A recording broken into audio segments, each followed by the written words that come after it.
Welcome to Renegade Thinkers Unite, a show that will help you transform your marketing from mere messaging to programs that break the rules and make a difference. Join the movement today and learn non-traditional techniques that give you an edge. Now, here's your Chief Marketing Renegade, Drew Nizer. As some of my listeners know, I spent 4 glorious years in Durham, North Carolina at Duke University. At that time, Duke was an oasis within the industrial rust that was Durham. And on many days, you could still smell tobacco being dried and rolled into cigarettes at the R.J. Reynolds factory.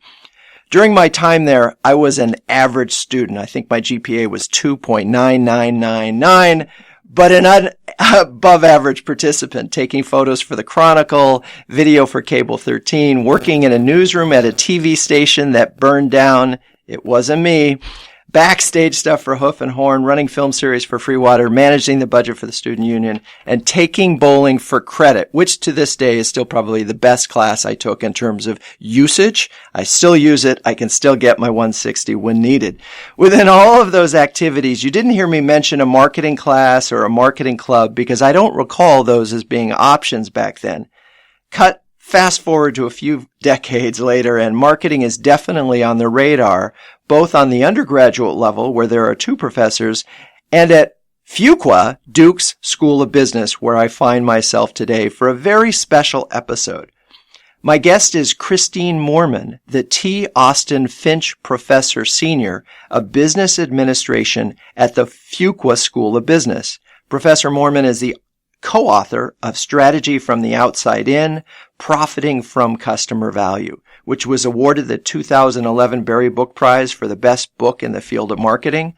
A particular interest to me and hopefully to you is the CMO Survey, a research survey that Professor Moorman pioneered 8 years ago that tracks the ever-changing behavior and perceptions of the CMO community. So, Christine, welcome to the show. Thank you very much, Drew. It's great to be here. It's, well, of course, it's a beautiful day here in Durham, but let's go back a little bit and in your life history, what attracted you to the field of marketing in the first place? Well, you know, my family, my father and my grandfather, both grandfathers were involved in business, so I saw that going on from a young age. But I think the formative event was that I was a member of Junior Achievement. Which is, you know, JA. Yeah. Some people know it as. And JA had this tremendous effect on me because we had to form a company and, you know, find a customer and, you know, develop a product, sell it. And, my company did really well. And, we ended up, you know, winning some competitions and things, and that landed me a 4-year scholarship in college and really set me forth, you know, onto the path I'm on today. What a great story. A junior achievement. It's funny, I had a friend at Duke who had a very successful junior achievement experience and then ended up getting into Harvard Business School as sort of as a result of all of the things that started with JA. So that's interesting. So here you are, you're a professor of marketing for graduate students. And how important is it for the general education of a business student to understand marketing? I think it's absolutely foundational. I mean, you know, Peter Drucker probably said it first in The Practice of Management. He said, you know, the purpose of the company is to create and keep a customer at a profit. And that's really what marketing does. It helps the organization identify, acquire, and maintain relationships with customers. And so marketing is, I hate to say this, but I think it's the one area of a business, a function, if you want to call it, that really the business cannot do without. Think about everything else. You could drop different aspects, but you really do need marketing. And the other part of it is that everyone needs to know it because marketing, you know, I think it was David Packard who said, you know, marketing is too important to be left to marketing. And that's not a put down. I take that as the fact that marketing can't do this job by itself. It's a cross-functional, you know, game. And it needs to be that everyone within the organization is focusing on that same customer or customers and pulling in the same direction to make things happen. So is it hard to teach marketing? I mean, it just seems to be such a fast evolving, change pace, circumstantial. Every brand has a different challenge. Is it a difficult course to teach? Well, I understand why you would say that, but I think, in some sense, I guess I disagree because there are some really foundational things that all marketers need to know, all companies need to know. And the other thing is, we all are customers. And that can be a dangerous thing because a lot of people think they understand marketing, but they really don't. And, but we all have an intuitive sense of what it's like to be understood and to be attracted to products and to be loyal to products. And so I think, and the other part of it that I think about with teaching is that, there's the old saying, it's that it's not about filling the pot, but lighting the fire. And so for me, my job is to get them completely focused and utterly devoted to understanding their customer and having the desire to maintain a relationship with that customer. And the rest is just hard work. The analytics, the insights, the strategies comes after that. But if you don't care, right, it's very difficult to do any of those other things. And I think that's an interesting point that, if you're not customer centric, if you think you can just go into business and sort of do finance and not at some point in time come in contact with a customer and thinking about them, chances are that's not going to happen in one's career. That's right. That's right. You're probably not going to be successful. I mean, to even be a successful CFO, I think you really do need to understand, why the customer is your most valuable asset. It's not plant equipment. It might, some people say the employees, which I think vie for, the most important asset, but customers ultimately drive the valuation of the company over time. So as you get a bunch of these I know there are a number of folks that are marketing bound that graduate from Fuqua, but there are lots of them that aren't. Mm-hmm. What are the key sort of things that you hope that they'll take away from your classes?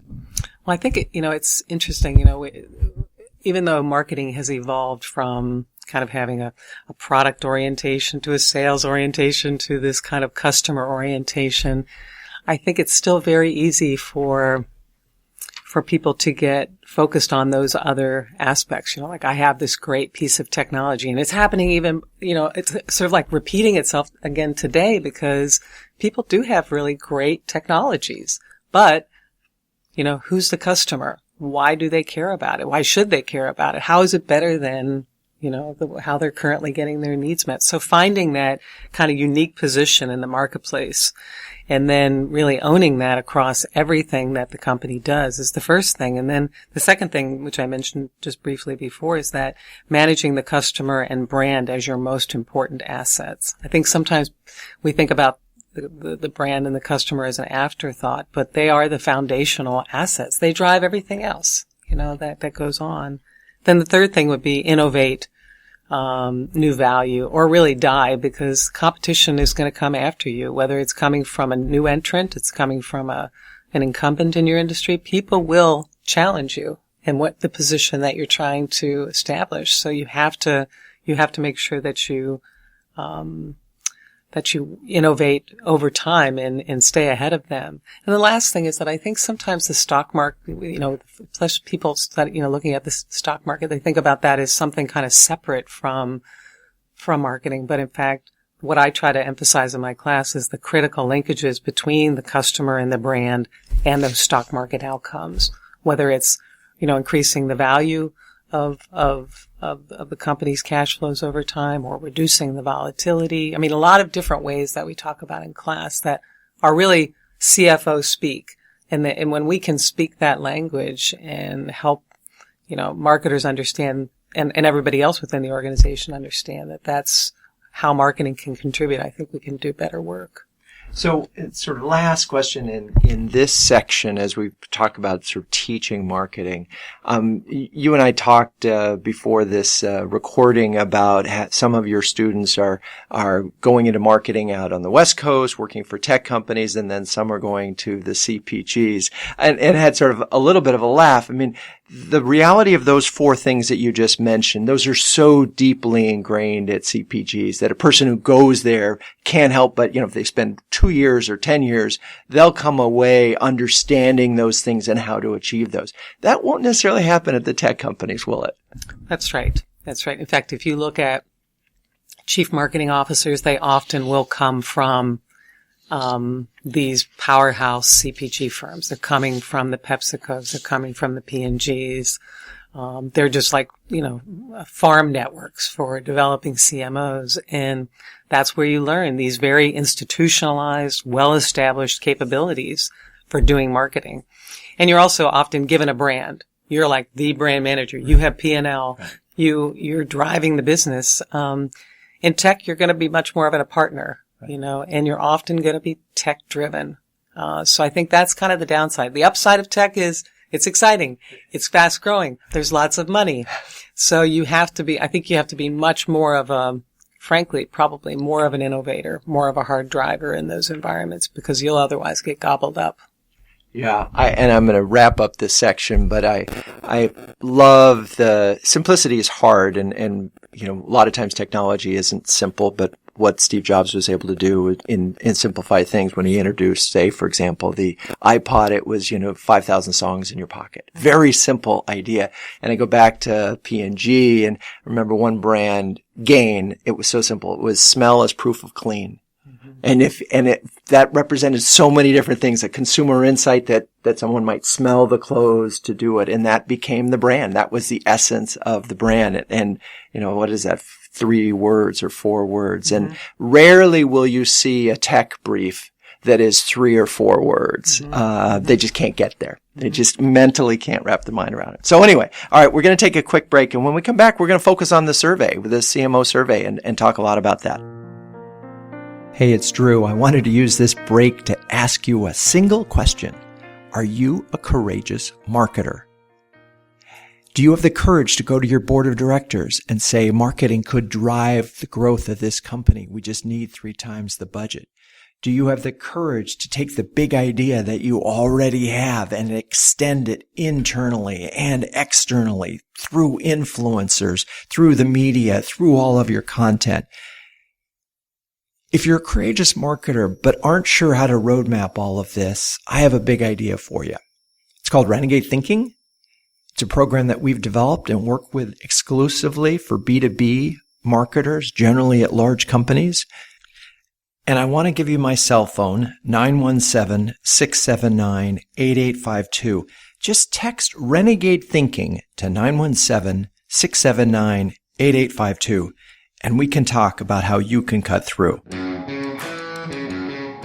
Okay, we're back, and my guest is Christine Moorman. I'm going to say Professor Christine Moorman, who is a professor at the Fuqua School of Business here at Duke University. And we're sitting at Duke University on just a typically classic, beautiful Carolina day. So it's lovely to be down here. And what attracted me, and the reason why I wanted to have this interview was a survey that Professor Moorman initiated 8 years ago among CMOs, and I was looking at the most recent version. I mean, you reach out to the top 2,000, you get 300, 400 plus respondents all the time. So let's talk about, you've been doing this for 8 year.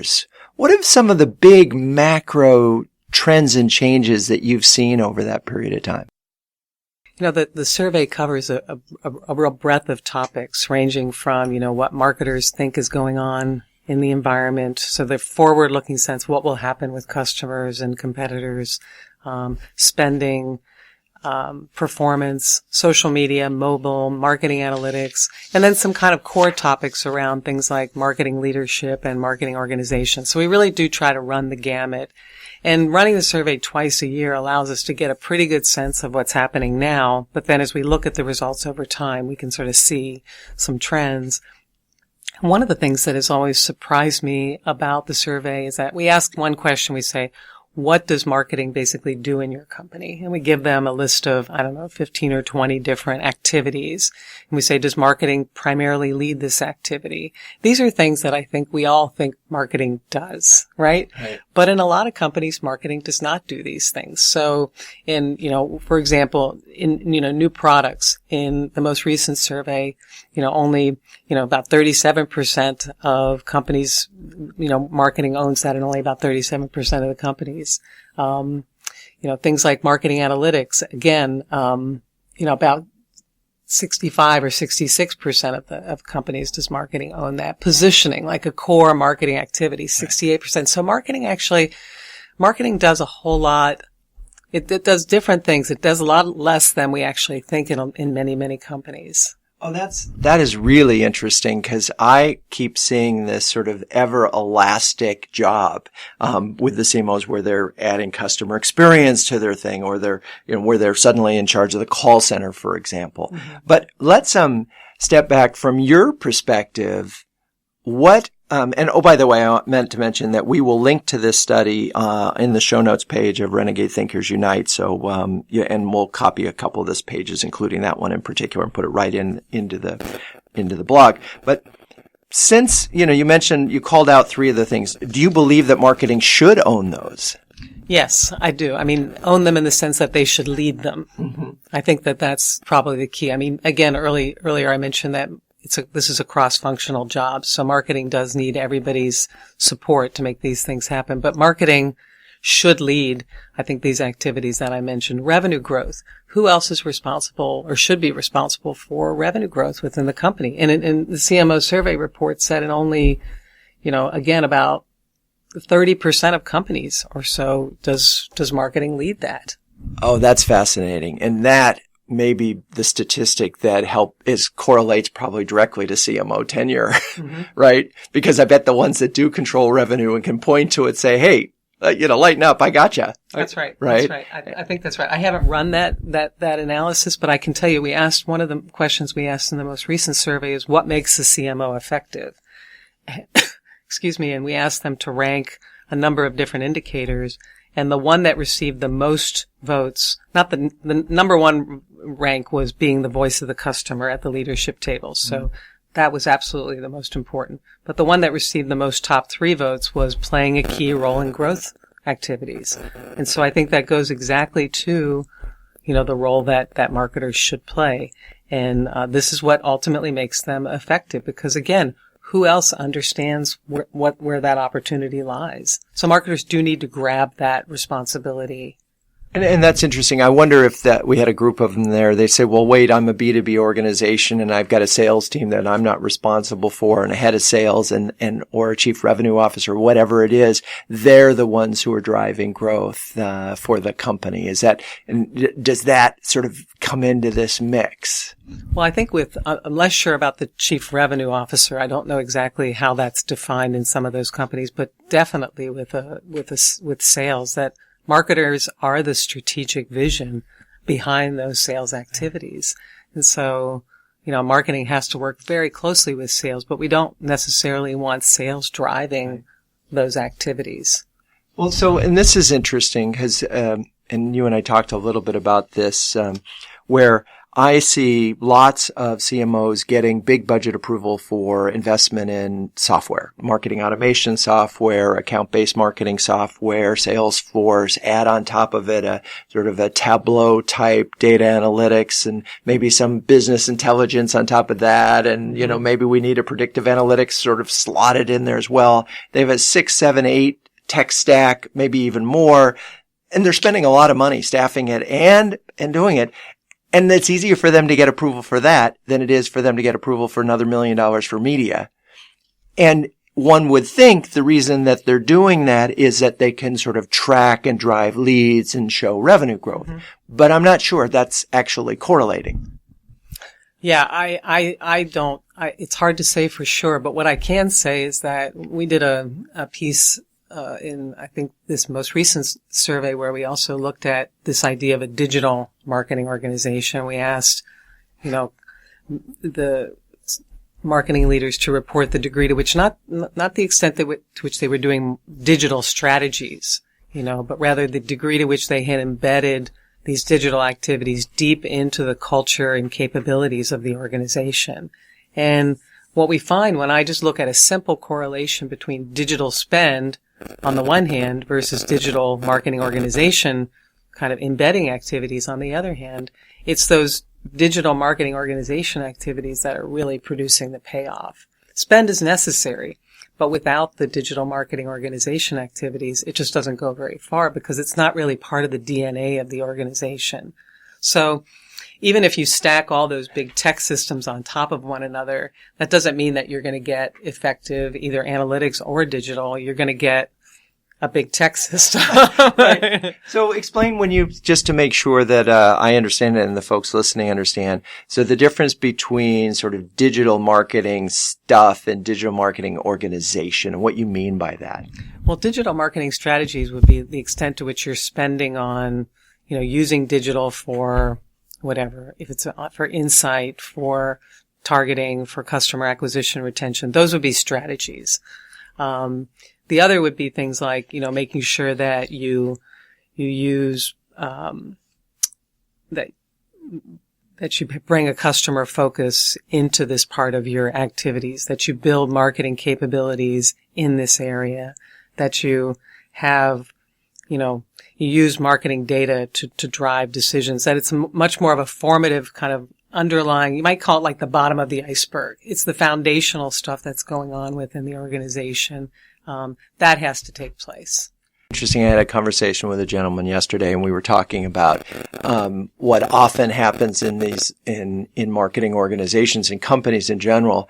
They set a strategy and then they jump to tactics, and what they're missing is their sort of readiness in all this preparation that is required. And it sounds like what you're talking about is sort of the readiness, making sure you have a digital organization that can support these tools and that can use these and optimize them. Okay. Yeah, I think that's right. And I would just add that just even more generally. So beyond the digital marketing organization, which includes things like capabilities, but just more broadly, the idea of building capabilities is something that I think is absolutely important. And the CMOs that are involved in the survey actually seem to agree with that. We asked them to tell us what they were spending on knowledge investments over the last year and what they plan to spend.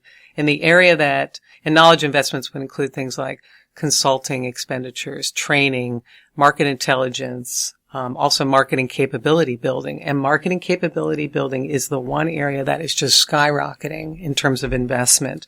So the expected, change is like, 7.3%, which doesn't sound like a lot, but compare that to regular market research and intelligence at 3.4 and consulting at 2.5, and you get a sense of the sort of magnitude of difference. So the CMOs are reporting to us that they are thinking about, what capabilities they should be investing in. In other words, what kind of foundational processes for engaging in marketing. So it's one thing just to say I have a targeting strategy, but do I have the knowledge of how to do targeting repeatedly and consistently over time within my company? And I think that's a really interesting area and one fraught with challenges. And I think what we'll do is we'll take a break and then we're going to come right back and talk about some of the challenges that I'm seeing and just see if your data supports that. Hey, it's Drew. I was at a conference the other day and somebody looked at my saw lapel pen and said, "What's up with that?" And I said, well, what's the one thing that marketing has always had to do? Forget digital, forget all this stuff. What is the one marketing imperative? And he looked at me and went, "Cut through." And I went, "Yes, ding, ding, ding, ding, ding. That's right. Cut through. That is what marketing must do." And it's not just cutting through the clutter, although that's really important, because if your marketing doesn't cut through the clutter, it's like the proverbial tree in the forest that falls and nobody hears it. But it's also cutting through the crap and the processes that inhibit innovation. We've been working a lot lately with some CMOs to help them cut through the crap and get at the essence of what is their big idea. And how can they make a case to expand that idea across their business? That, to me, is cutting through. Okay, we're back with my guest, Christine Moorman, and we're going to wrap up this show. But we want to spend a little more time on the study and the future of chief marketing officers. Did I mention I'm here with Christine Moorman, professor at Fuqua? Anyway, which still was so cool to me. One of the things that I'm seeing, and I'm going to be cynical for a moment and say, there's a lot of investment in digital, but there isn't necessarily an improvement in the performance of the marketing and their ability to measure it. And did you see some of those things in the study? Yeah. I think it's important to realize that, we shouldn't just chase these trends, whether it's social, mobile, digital more broadly, analytics. They all have attractiveness to us because they're attractive to companies because we think that's where the marketplace is going in terms of these trends on the way in which marketing is performed. But at the same time, we have to realize that there are these absolutely foundational, capabilities in the marketing area that are much more general than that we just can't lose sight of. And so I think, at the same time that we're chasing kind of these new shiny objects, we have to retreat back into building these capabilities, which I think the survey actually shows that there is some understanding of building the capabilities and not just hiring another agency to do a certain kind of new marketing for us. And to always remember, who is my customer? How am I providing them value? How is that better than the competition? And how do I get everybody in the organization behind this effort? Where are we in terms of when the study, did it talk at all about their ability to measure effectiveness? Yes. So we've been looking at this question from the very beginning and asking basically, how do you demonstrate the impact of marketing spending? And the numbers are actually, they're not very positive. So in the most recent survey, we find, for example, that even in either whether it's the short term or the long run, that only about, 38 to 40% of marketers report that they can prove that impact quantitatively. And another 43% or so report that they have a good qualitative sense, but they can't do it quantitatively. And then again, 17 to 19% report that they haven't been able to show the impact at all. So I think this is an area that marketers struggle with. And in part, it's really the nature of marketing. Remember, we're not on a factory floor. We can't control the environment as easily as you could if you were trying to measure, say, efficiency improvements there. But what I can say is I think marketers probably do too few experiments. That there's an opportunity to, whether it's on the web or in the field, more broadly, marketers should do more experiments because that gives them the foundation to actually say definitively, we have this control group. We spent over here, we didn't spend over there, or we trained over here and we didn't train over there, and we can actually see the lift as a result of that. And yeah, that's a great point that, and I find that a lot of the sort of progressive marketers that I talk to, they're leaving 5 to 10% of their budget for testing in lots of areas. I want to hit on the notion of measurement because this is such a big issue, and it comes down to some of the challenges that CMOs face in terms of speaking a different language than the CEO, right? Who thinks in terms of, sales, profit, and so forth. I talked to, for my book, Antonio Lucio, who was just a brilliant guy who's now at HP, but he was at Visa, and he gave me sort of 3 key measures that they have for for Visa, and I thought this was really in this order. One was awareness based on reach. So how many people did we actually touch? Because everybody could potentially use it. Mm-hmm. 2 was brand and brand lift, and this sort of a study they have on an ongoing basis. What are various perceptions about the brand? And then 3rd was usage, card usage. It wasn't that he could only measure card usage, because if he just measured card usage, that would be any number of factors. There's economic factors, there's distribution factors. I mean, a lot of people are looking at American Express right now and saying, well, your sales are down, so the marketing must be bad. Well, in truth, they lost target. That was huge to their business. Did marketing have something to do with that? Maybe, but more likely it was a higher percentage that they charged the merchants that cost them that business. So, I think as a marketer, we need to have at least those three things in some kind of balance. And John Hayes of American Express talked about the fact that be wary of the metrics that you can measure, and don't overvalue the ones that you can measure and undervalue the ones that you can. Right. And anyway, let's get back to the study because that was enough about me. But well, I can add one there that I think probably that they should also consider, which is customer retention. So, customer retention is really going to influence the long-term performance of the company. So if customers are abandoning, your card or whatever it happens to be, that's going to influence a lot of things. Maybe that might be, I think I would add that as the fourth that they should really look at. And there's been a lot of research in marketing that shows that those retention metrics are a very strong predictor, not only of sales, current sales, future sales, but also the stock price, the stock value of the organization over time.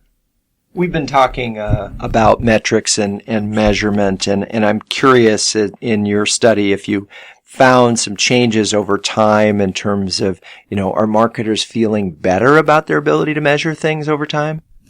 Well, we asked this one question back in 2013. To what extent does your company have the right talent to fully leverage marketing analytics? And on a 7-point scale, the average score that we received was 3.4, where 1 does not have the right talent, and 7 is that they have the right talent. So if companies were right in the middle at 3.4. We asked that same question in August of 2017, just a few months ago, and it had only risen to 3.7. Oh, that's not a big increase. That is not a big increase. So I was really hopeful that this gap would start to close.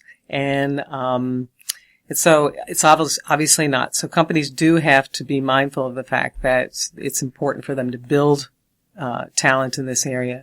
As the universities, Fuqua, we just launched a Masters of Quantitative Management program that is STEM certified, that has all of the we think all of the requirements for people who are going to go into these analytics positions. I think that's really important. At the same time, I think it's very, very important that in this same skill set, this say right talent that we've asked them about, it's not just about the number crunching. It's about being able to really connect to the business objectives, understand what, say, marketing is all about. Because if you don't understand the customer, it doesn't really matter if you understand the numbers. So the best marketing analytics folks will be the ones that can really bridge that divide between the hardcore machine learning or whatever it happens to be, together with the insights that will drive the business forward.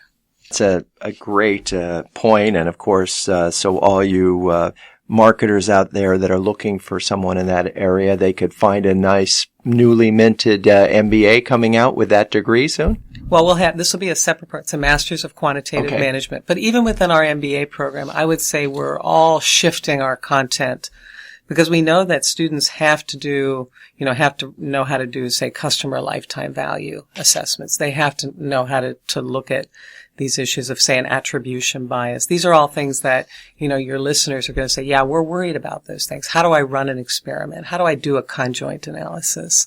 We know that, our students have to know how to use those tools. So we're doing our part, but I think companies also are going to have to build among their current executives. They're going to have to build these skill sets as well.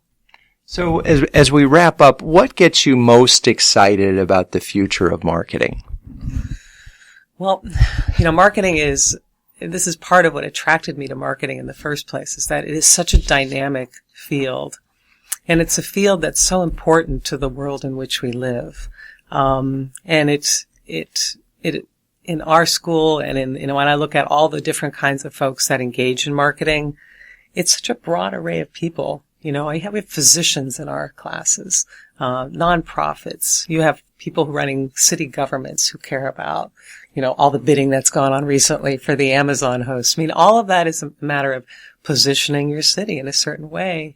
And then traditional marketers, whether they're CPG or tech. So it's, the full array of different kinds of people who engage in marketing. And the future is, frankly, it's a complete unknown to us at this point. I think that's what makes it so exciting. And it makes it so that we cannot just rest on our, we don't have a set of like gap rules or whatever. We don't have a set of, we have to constantly be innovating in this industry. And that's what I think keeps me excited and makes me want to, go into the classroom or write the next book. And I would urge all of your listeners to keep that kind of curious excitement about marketing and the way that they're engaged with it. Wonderfully put, and that is sort of the purpose of this show. And you use some language very early on in this that your goal as a teacher, as a professor, is to light the fire and get people excited about marketing. And I so share that passion with you. In that the reality of marketing done well is you end up driving better products and innovation. You end up making happier customers out there, which makes your employees happy because nobody likes to be sitting in the call center when they're complaining time and time again. Marketing can actually make people feel better about their jobs. And if you feel better about your job, you feel better about your life. And so there's a lot of goodness that comes out of this field that it often doesn't get credit for because it's sort of seen as this sort of cynical, manipulative thing when it's getting more and more, in my mind, and I hate this word, but authentic in the sense that it really is making a difference in the world. And if you think about getting really close to your customer, and it might be citizens of your city, it might be whoever that is in your particular world, that deep empathic understanding, you can drive things forward, whether it's a patient in a hospital or a child in an inner city school to try to improve the degree to which they make a selection for a nutritious lunch. There are a lot of ways that marketing can help guide those activities in very positive ways. So I think if we, as I tell my students, love your customers. And when you love your customers, truly, truly love your customers, then, it's hard to do wrong. So that's a perfect place for us to wrap up this episode. Love your customers, and don't just say it. Do it. As my man Ben Franklin would say, well done is a lot better than well said. He actually said well done is better than well said. But that's the idea. So enough of the saying. Let's go do some great marketing. Professor Moorman, thank you so much for being on the show. My pleasure, Drew. Thank you. And for all of you listeners, thank you as always for listening. Don't forget to share the show with your friends. If you know any Dukies out there, they might want to hear this too. They're doing great work down here. You can still be proud of your university. And as always, until next week, keep those Renegade thinking caps on and strong.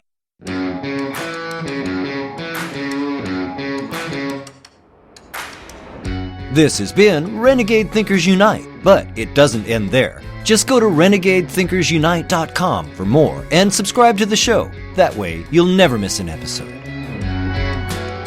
We'll talk with you next time on Renegade Thinkers Unite.